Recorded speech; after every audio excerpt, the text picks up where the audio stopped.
Good morning, students. How are you? I hope all are fine. Student, today is your MS class and I am your MS teacher, Madhu ma'am. So, I am going to start your first chapter in moral science.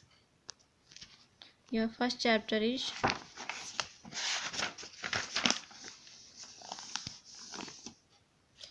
respect for one's own self.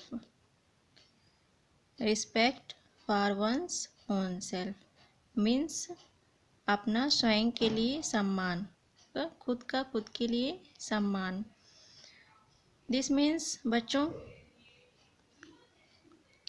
इसका मतलब ये हुआ बच्चों कि हर इंसान को पहले खुद के लिए सम्मान होना चाहिए. पहले उसको अपने प्रति सम्मान रखना चाहिए, तभी वो अदर किसी से एक्सेप्ट कर सकता है कि वह उसके लिए रिस्पेक्ट करे. ओके, पहले आपको खुद की रिस्पेक्ट करने सीखनी चाहिए. आप अपने खुद की रिस्पेक्ट करिए. आप में खुद में सेल्फ एस्टीम होना चाहिए, सेल्फ रिस्पेक्ट होना चाहिए. So in this chapter we will discuss about self-esteem. Okay, now let's start. Self-esteem is the confidence and satisfaction one has in himself or herself. It is how we show our values to the world and how valuable we think we are to others. Positive self-esteem gives us the strength and flexibility to change our lives and to grow from our mistake without the fear of rejection. This means बच्चों, self esteem is the confidence. Self esteem क्या है? Self esteem means आत्मसम्मान. Confidence है वो आपके अंदर क्या लाता है? कॉन्फिडेंस लाता है. और सेटिस्फैक्शन मतलब संतोष लाता है, संतुष्टि लाता है आपके अंदर. वन हैज़ इन हिमसेल्फ या हर सेल्फ, किसी के लिए भी हो सकता है. तो सेल्फ एस्टीम आपके अंदर जरूर होनी चाहिए. Without self esteem your life is very useless. Okay, self esteem के थ्रू हम वर्ड को अपनी वैल्यू दिखा सकते हैं. ओके, हमारे जीवन को बढ़ाने के लिए पॉजिटिव सेल्फ एस्टीम बहुत ज़रूरी है. आत्मसम्मान बहुत ही ज़रूरी है, जिसकी वजह से वो हमें बहुत स्ट्रेंथ देता है, शक्ति देती है, फ्लेक्सिबिलिटी देता है, जो हमारी लाइफ को चेंज कर देता है. Okay, do you understand the meaning of self esteem? क्या आप समझते हैं सेल्फ एस्टीम की meaning? Are you confident of yourself? क्या आप खुद के लिए कॉन्फिडेंट हैं? Do you respect yourself? क्या आपके लिए रिस्पेक्ट है स्वयं के लिए? Does it matter for you what other think about you और योर अपीयरेंस? क्या ये मैटर रखता है कि दूसरे आपके लिए क्या सोचते हैं, आपकी उपस्थिति के बारे में क्या सोचते हैं? Do you have the fear of being ridicules? क्या आप उपहास, दूसरे के उपहास बनाने की वजह से डरते हो? Do you take your decision yes? क्या आप स्वयं के लिए डिसीजन ले सकते हो? सो let us read the chapter and find how we can build our self confidence and why it is important for a cheerful life. तो इस चैप्टर में हम पढ़ेंगे कि हम अपने सेल्फ कॉन्फिडेंस को कैसे बढ़ा सकते हैं और ये कैसे हमारे लिए इम्पॉर्टेंस हमारी लाइफ के लिए. So students, self esteem is very necessary for our life. Okay, now look here the meaning of self esteem. Self esteem means self confidence, self importance, own identity, खुद की पहचान, good self care, खुद का ध्यान देना, an ability of trust other, दूसरों पर trust करने की योग्यता, self reliance, an ability to solve problems, problem solve करने की योग्यता, and ability to take decision, और निर्णय लेने की योग्यता. ये सब आपके सेल्फ एस्टीम्स के एग्जाम्पल है. ओके, अगर आपके अंदर सेल्फ एस्टीम है तो आप खुद का, आपका पहचान खुद के लिए होनी चाहिए सबसे पहले. देन तभी आप वर्ड में खुद की पहचान बना पाएंगे. Okay, now let's start your chapter. Student, in this chapter we will read about the social worker lady Abala Bose. Okay, lady Abala Bose एक सोशल वर्कर थी जिन्होंने लेडी आबला बोस ने राष्ट्र के उत्थान के लिए बहुत से कार्य किए हैं. ज़्यादातर औरतों के लिए पहले के समय में औरतों की स्थिति बहुत ही खराब थी। उनका बाल विवाह हो जाता था, कम उम्र में ही विधवा हो जाती थी, उनकी शिक्षा पर ध्यान नहीं दिया जाता था, मीन्स उनका कोई भी सेल्फ इस्टीम नहीं था।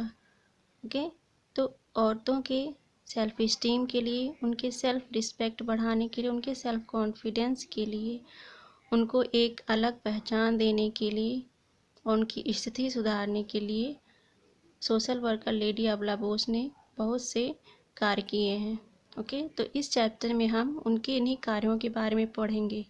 ऐसे ही कई सोशल वर्कर हैं बच्चों, जो हमारे राष्ट्र में कई ऐसी कुप्रथाएं थी, ऐसी बुराइयां थी, जिनको ख़त्म करके उन्होंने हमारे राष्ट्र को नई बुनियाद दी है। ओके, इसलिए ऐसे सोशल वर्कर को हमें हमेशा याद रखना चाहिए, इनके कार्यों के बारे में पढ़ना चाहिए। इन्होंने कैसे खुद के बारे में न सोचकर और लोगों के बारे में सोचा, उनकी स्थिति को सुधारा। Okay, In the late 19th century and the early decades of the 20th century, Indian women were a distressed lot. 19th century जो बीत गया, 19th century और जो 20th century चल रहा है, उसमें इंडियन वुमेन की जो भारतीय औरत हैं, उनकी स्थिति बहुत ही ख़राब थी। They were suffering from low self-esteem owing to the lack of education, facilities, discrimination and economic subordination. वे पीड़ित थीं अपने लो सेल्फ इस्टीम से, अपने लो आत्मसम्मान से, और विदाउट एजुकेशन के, बिना किसी फैसिलिटीज़ के, डिस्क्रिमिनेशन एंड इकोनॉमिक सबॉर्डिनेशन, भेदभाव और अधीनता से वह ग्रसित थीं। मीन्स औरतों की स्थिति उस समय बहुत ही ख़राब थी। This juncture, Lady Abla Bose, the wife of the great scientist Sir Jagdish Chandra Bose, dedicated herself to the cause of uplifting these women from their present condition and giving a new meaning to their lives. और इसी समय lady Abala Bose, जो कि wife थी great scientist sir Jagdish Chandra Bose की wife थी, उन्होंने present condition, औरतों की वर्तमान स्थिति को सुधारने के लिए, उनके जीवन को नई लाइफ देने के लिए, उनके उत्थान के लिए कई कार्य किए कि lady Abala Bose realize that without the emancipation of her women for, lady Abala Bose ने रियलाइज कर लिया था कि विदाउट द इमेंसिपेशन मीन्स मुक्ति ऑफ हर वोमेन फॉर, बिना, और लेडी अबला बोस ने रियलाइज कर लिया था कि बिना औरतों की मुक्ति के, उनकी जो स्थिति है, बिना उनका मुक्ति लाए India could never achieve, India कभी भी प्रोग्रेस अचीव नहीं कर सकता, कभी प्रोग्रेस और प्रॉस्पेरिटी एज ए नेशन, राष्ट्र का समृद्धि और विकास नहीं हो सकता। She believed that emancipation was possible only by reinstating self respect among them. उनका विश्वास था कि जब तक उनके अंदर सेल्फ रिस्पेक्ट पुनः स्थापित नहीं किया जाएगा, तब तक उनकी मुक्ति संभव नहीं है। She also knew that self esteem rested on the pillars of education, वो यह भी जानती थी कि वह सेल्फ इस्टीम वह एजुकेशन के पिलर पर खड़ा है, बिना एजुकेशन के संभव नहीं है। Self reliance and economic freedom, उनके आर्थिक स्वतंत्रता और आत्मसम्मान उसी बेस पर है। So she set upon the task of offering the Indian women all these facilities to help them rise above their state of deprivation and humiliation. So उन्होंने औरतों की इस अवस्था को हानि की, और deprivation means हानि, ओके, और humiliation means निरादर, हानि और निरादर की जो अवस्था थी उससे ऊपर उठाने के लिए उन्होंने तमाम तरह की फैसिलिटीज़, जो सुविधाएं थीं औरतों के लिए, जो इंडियन वुमेन औरतों के लिए, उन्होंने उसे की स्थिति को ऊपर उठाने के लिए भरपूर कोशिश की। Her understanding of the social maladies and the light of the Indian women was evident in the paper that she presented before the Bengal women's education conference. इस सोशल मेलोडीज को समझ करके, जो सोशल मेलोडीज थी, मेलोडीज मीन्स जो स्थिति इस समय असामान्य स्थिति को समझ करके उन्होंने इंडियन वुमेन के लिए एक एविडेंट तैयार किया। एक पेपर तैयार किया जिसे पहले बंगाल वोमेन्स एजुकेशन जो कॉन्फ्रेंस था उसमें प्रस्तुत किया। ओके, इन द पेपर में शी सेड, उन्होंने कहा, in the present stage of words progress widespread primary education has come to be regarded as an essential condition for a nation's efficient existence। Paper में उन्होंने कहा कि जो वर्तमान स्थिति है उसमें वर्ड्स प्रोग्रेस मीन्स दुनिया की प्रोग्रेस के लिए वाइड स्प्रेड प्राइमरी एजुकेशन जो प्राथमिक एजुकेशन है उसको फैलाना होगा। Has come to be regarded as an essential condition for a nations efficient existence, राष्ट्र के कुशल अस्तित्व के लिए। तो उन्होंने इस पेपर में कहा कि राष्ट्र के कुशल अस्तित्व के लिए उनको ये जो प्राइमरी एजुकेशन है, जो प्राथमिक एजुकेशन है, इसको बढ़ावा देना होगा। इस दुनिया में प्रोग्रेस के लिए, स्थिति को सुधारने के लिए, वर्तमान स्थिति है उसको सुधारने के लिए ऐसा करना होगा। Okay, in the special sphere of work which has been assigned to women in India by the traditions and customs of different societies, a systematic course of primary education has proved by its result to be inestimable benefit। विशेष कार्य के लिए और अलग अलग समाज की अलग अलग परंपराओं और रिवाजों की अलग अलग परंपराएं और जो रिवाजों थे उनके द्वारा वोमेन जो थी, इंडिया की वोमेन औरतों को सुनिश्चित किया जाए। A systematic course of primary education, एक प्राथमिक शिक्षा के कोर्स की ओर जो प्रूव किया जाए। इसके परिणाम स्वरूप प्राथमिक शिक्षा होने के कारण जिसके परिणाम स्वरूप विशालता में ढेरों लाभ मिल सकता है। अगर प्राथमिक शिक्षा दी जाए बिना इस रिवाज और परंपरा को देखे बिना जो अलग अलग समाज में है, तो हमें इससे बहुत बड़ा लाभ हो सकता है। The custom of early marriages has put A limitation on the number of years that can be utilized for primary education। Early marriages, बच्चों उस समय अर्ली मैरिजेज का रिवाज था, बच्चों की जल्दी शादी कर दी जाती, खासकर लड़कियों की तो और जल्दी शादी कर दी जा रही थी। जो यह रिवाज था इसको एक लिमिट में रखा जाए। Put A limitation on the number of years, कुछ सालों के लिमिट में रखा जाए जो कि यूटिलाइज फॉर प्राइमरी एजुकेशन, जो कि प्राथमिक शिक्षा के लिए जरूरी था उसके लिए होना चाहिए। A girl finishes her education career before she is 12 and begins her married life within a year और 2 after this.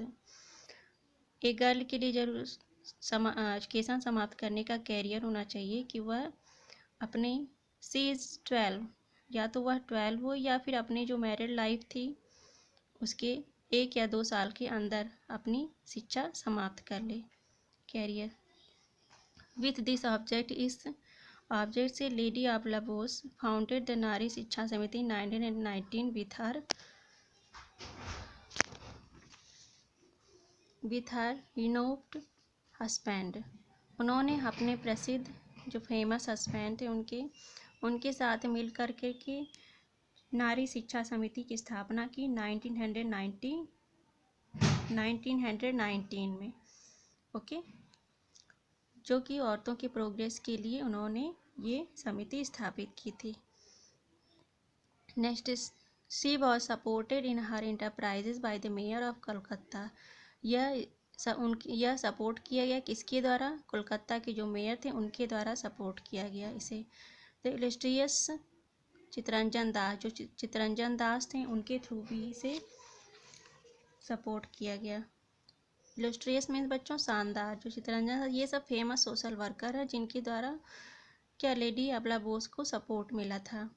Who gifted her a piece of corporation land, जिन्होंने गिफ्ट दिया था एक निगम की ज़मीन भी उन्हें गिफ्ट के रूप में दी थी ये सोशल वर्क करने के लिए। Okay, her effort where also appreciate by the great social reformer Ishwarchand Vidyasagar, और उनके इस प्रयास को भी काफ़ी सराहना मिली थी जो ग्रेट सोशल वर्कर थे ईश्वरचंद विद्यासागर।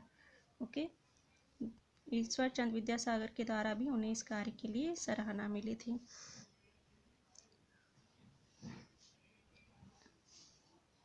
गुरुदेव Rabindranath Tagore and the revered sister Nivedita, और जो गुरुदेव रवीन्द्रनाथ टैगोर, आप जानते ही होंगे रवीन्द्रनाथ टैगोर और सिस्टर निवेदिता और आदरणीय जो सिस्टर निवेदिता थी उनके द्वारा भी अप्रिसिएट किया गया था। For the upliftment of the tribal women a centre was stabilised by lady Abala Bose correctly analysed and identified the breakup of the joint family structure as the primary cause behind the wretchedness of the young widows of Bangla।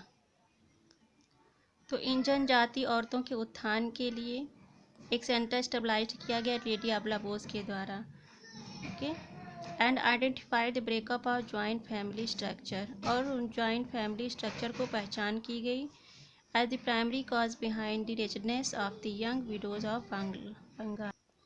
जिनका कारण था, जिनके पीछे क्या कारण था, जो young औरतें थीं, जो यंग विधवा औरतें थीं, उनकी विकटता ही जॉइंट फैमिली के ब्रेकअप का कारण था, जिनकी पहचान की गई। She therefore decided to recruit teachers from among these women to run primary schools and facilities their economic independence. तब उन्होंने इन औरतों की आर्थिक स्वतंत्रता के लिए, सुविधाओं के लिए और प्राथमिक शिक्षा के लिए, और उनके बीच औरतों के बीच अच्छे टीचर्स को रखना शुरू किया, ओके, अध्यापक। इस उद्देश्य के लिए उन्हें विद्यासागर बनी भवन में ट्रेन किया गया। Later as child marriage declined as a result of the effort of the great social crusaders like Raja Rammohan Roy and Pandit Ishwarchand Vidyasagar. बाद में चाइल्ड मैरिजेज को, मतलब बाल विवाह को हटाया गया। किसके प्रयासों से? जो सोशल वर्कर थे राजा राममोहन राय और पंडित ईश्वरचंद्र विद्यासागर के प्रयासों से इसे बाद में हटाया गया।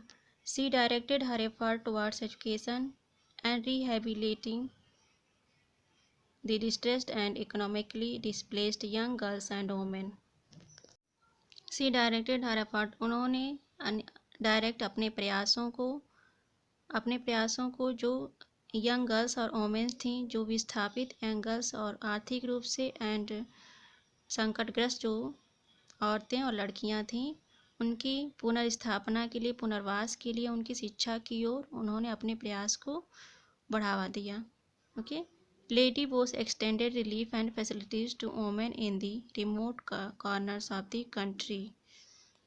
लेडी बोस ने फैलाया इस रिलीफ एंड फैसिलिटी सुविधा को, और इस जो रिलीफ थी, लेडी बोस ने अपने इस कार्यों को दुनिया के कोने कोने तक फैलाया। She established the first 3 girls school in Calcutta, but from 1921 her activities focused towards the village. उन्होंने पहली 3 गर्ल्स स्कूल्स, लड़कियों के लिए स्कूल कोलकाता में स्थापित की, लेकिन 1921 में उन्होंने गांवों की ओर फोकस करना शुरू कर दिया। Post independence lady Abala Bose objective of the spreading education and income generating training programmes among the women of the underprivileged section of the society has evolved into a government policy, but she will always remain a pioneering figure in the field of Indian women's emancipation। स्वतंत्रता के पूर्व lady Abala Bose ने education को फैलाना शुरू किया, income generating training, और आय generating मतलब आय के स्रोत को ट्रेनिंग देना, प्रोग्राम को ट्रेन देना शुरू किया।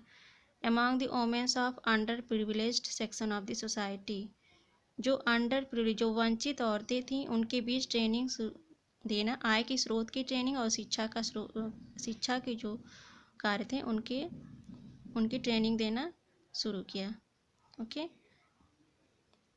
Section of the society has evolve into a government policy के थ्रू उन्होंने ये सब किया। But she will always remain a pioneering figure in the field of Indian women's emancipation, लेकिन वह हमेशा औरतों की मुक्ति के लिए, इंडिया की औरतों की मुक्ति के लिए, उनके उत्थान के लिए उस क्षेत्र में हमेशा ही अग्रणी बनी रहीं। She extended the promise of education and self reliance to the suffering women and help them retrieve self esteem and confidence. उन्होंने अपने शिक्षा के वादे को, जो उन्होंने शिक्षा के लिए वादा किया था, उसको हर तरह विस्तारित किया एंड जो उनके और जो सफरिंग औरतें थीं, जो पीड़ित औरतें थीं, उनकी आत्मसम्मान के लिए कार्य किया एंड उनकी सहायता की, उनकी आत्मसम्मान को, उनके कॉन्फिडेंस को पुनः प्राप्त करने के लिए उनकी सहायता की। इस तरह से आपने देखा बच्चों कि लेडी अबला बोस ने औरतों के उत्थान के लिए, उनको उनकी शिक्षा के लिए और उनकी अवस्था को सुधारने के लिए बहुत से कार्य किए। ओके, और इसमें उनका कई सोशल वर्कर थे जिन्होंने उनकी सराहना की और उनकी हेल्प भी की। ओके, नाउ लास्ट वर्ड देखिए, जोय क्लार्क ने क्या कहा, self respect permits every aspect of your life. Joy Clark ने क्या कहा कि स्वाभिमान आपके जीवन के हर पहलू को बढ़ाता है, मीन्स आपको दिशा देता है, आपको आगे बढ़ने के लिए निर्देशित करता है। ओके,